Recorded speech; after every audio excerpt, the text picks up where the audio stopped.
natural born entertainer, that is the one thing that has to be the highlight of the day.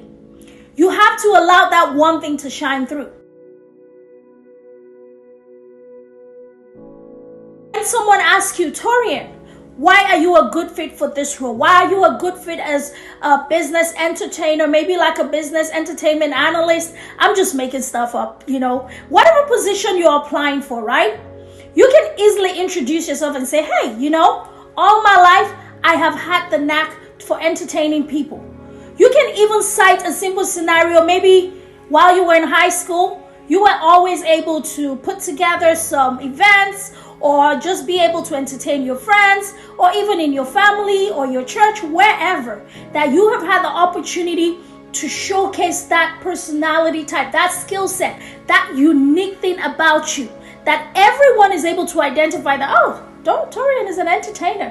He really knows how to do his thing. And being an entertainer, you know that it comes up in several ways. Maybe you're the one person that will step up and DJ for your family party. When they say they need some music, you're the person they come to. When they're trying to think of ideas to put together a social event, you're the person they come to. And you're the person who's always talking about, the entertainment industry, some of the things that you would really like to see. Those are the things that you're going to use to lead the conversation. Because it tells them that not only are you in this to win it, you are in here with your unique self, that is your gifts, to shine through. And they would actually consider you above every other candidate, because not only do you come with the academic skills, you come with the technical skills, but now you are coming with a person that you are who is able to do the job from a place of passion.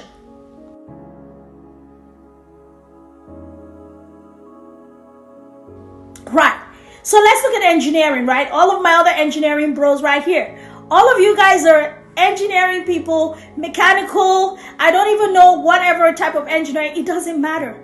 But there is something that made you gravitate towards engineering. Maybe you like to build stuff. I know mechanical is more, just breaking stuff down, building stuff. You can say, you know what? I'm a mechanical engineer, but one thing that I can tell you that makes me a good fit for this role is the fact that I have always loved to work with my hands. I always like to understand how things work, and I always break them down and put them back together. And because of that thing that was inside of me, or because that is who I am, it makes me the best fit to be able to fill this role. Because not only will I be able to do the job to the best of my abilities, I bring a very unique set of perspective to this position that allows me to function really well in this role.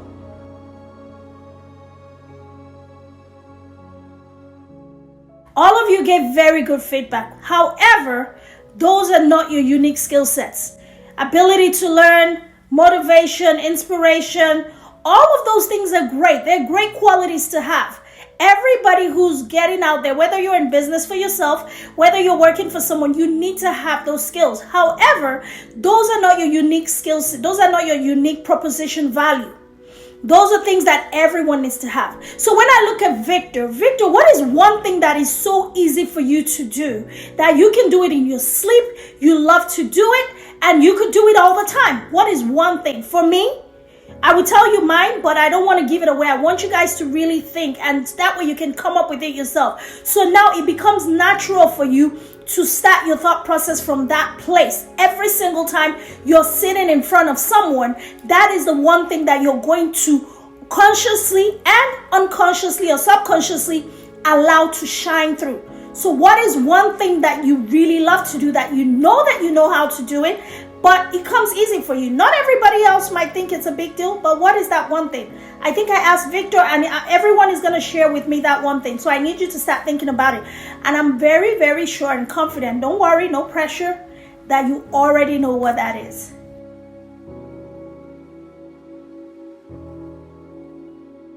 Sometimes when we're working, and he's like, they never like been there to help us out when we're a team. Because sometimes he lives far away, so we need like a way to make him come like earlier to help out. So when we're working as a team, I asked the other teammate, my other teammates, pretty much, is he have like a way to like bring him faster? Because some of them know him as a personally, So I asked him if he could like help him out with like all that. So pretty much resolve that problem with that. Oh, that's wonderful. So that's good. So you were able to resolve the issue with your teammate and make sure that the project was not lagging behind. All right. Okay. Thank you so much. We will definitely be getting back to you and let you know what our outcomes are. We're going to talk to a few other interviewers. And once we make our final selection, you would hear back from us. Thank you for coming in today. Okay. Yeah.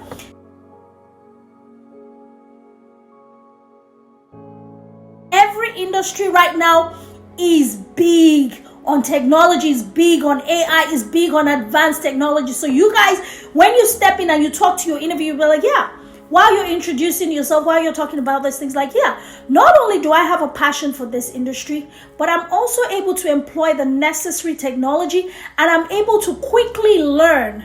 So they want to know that you're able to quickly learn, because even though you're coming to the table with your own skills and your unique proposition that we talked about, the company that you're working for is going to have tools and things that you would need to help you do the job that they're asking you to do. So you also want to let them know that, look, I'm able to quickly learn whatever technology you are currently using in your organization, because as I was building myself up in my career, I was able to implement the use of technology. One thing you're going to realize is this: everything that you have ever done actually counts towards your resume. It's a part of your job training. It's a part of your experience. It's a part of your volunteer hours, depending on how you want to put it together. Everything adds up to make you the person that you are today. So don't discount any of that. So now would be the time for you to be able to draw on all of those experiences. And when you sit in front of someone, all you are doing when you sit for an interview is, you're not there to answer questions. You are there to have a conversation with someone who wants to learn about you. I'm fresh out of high school. I graduated this year. I'm very interested in the entertainment business and managing in this business industry. And I'm ready to gain some experience. Oh, great. All right, so yeah, I see you're very interested in entertainment. So what made you decide that this was a career path for you, you know? Because we're definitely trying to make sure we have the right fit, because we know the entertainment industry, it's very interesting and can be pretty gruesome for most people. But what makes you feel like this is a space that you would thrive in? Growing up, I love to laugh and I love to make other people laugh. I'm inspired by Eddie Murphy and other great comedians and actors and musicians, and I just know that this is something I want to do. Oh, that's wonderful. I love Eddie Murphy too. He's one of the all-time greats. Okay, cool. So if we offered you this position, what unique thing do you think you bring to this role to bring absolute value to our organization? This is for managing an artist, right? Yes, sir. A&R manager. I can bring determination. So for that particular question, you can say stuff like, you know, my love for entertainment would allow me to connect more with the artists, so that way I'm able to meet their needs. You know, that's where I told you that you have to tell a story. Every question has to tie back to who you are, what you've done, and what you can do. It always has to tie back to that. So you just talked about you grew up, you loved Eddie Murphy, you loved entertainment and all of that good stuff. So if I say, what do you bring to the role? How are you going to be able to serve our artists? You can say, look, my love for artists didn't start today. I've always looked up to entertainers like Eddie Murphy. And because of that connection that I've made growing up, I understand a lot of ways that I can connect with your artists and help them reach their goals. You don't have to say the way I did it, but you realize, you know, what I'm trying to show you is you just being able to connect what your passion is for the role to what you can do with the role. All right, let's take another person. Thank you, Torian. Great job. Guys, how do you think Torian did? Give him thumbs up. Do you guys think he did good? Good. Okay, yes, you did good. But see now, once you go back and write that introduction like I taught you guys how to do it, and you practice, you're going to get more confident, and telling your story is going to get easier. When you hear that, this is going to transition me to the last part of this session. When you close the interview and somebody tells you that, then of course we're going to talk about how you respond and how you close out the interview to leave a long-lasting impression.